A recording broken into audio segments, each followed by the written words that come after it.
చాలా కాలం క్రితం ప్రశాంతమైన గ్రామంలో ఒక రైతు ప్రశాంతమైన జీవితాన్ని గడిపాడు.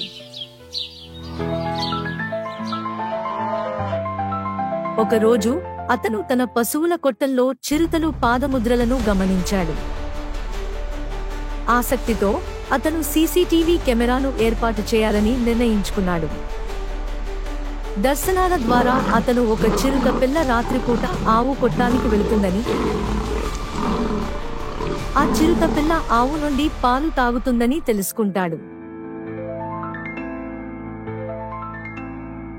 ఆ పిల్ల తన తల్లిని కోల్పోయిందని మరియు దానికి ఆహారం మరియు సంరక్షణ రెండూ అవసరమని రైతు గ్రహిస్తాడు.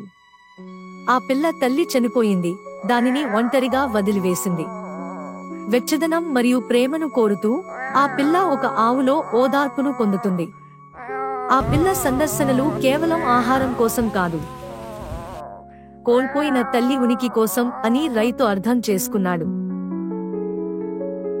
కొన్నిసార్లు మనకు అవసరమైన బంధాలు ఊహించని విధంగా వస్తాయని మరియు ఆ దయ కుటుంబాలను సృష్టించగలదని అతను గ్రహించాడు.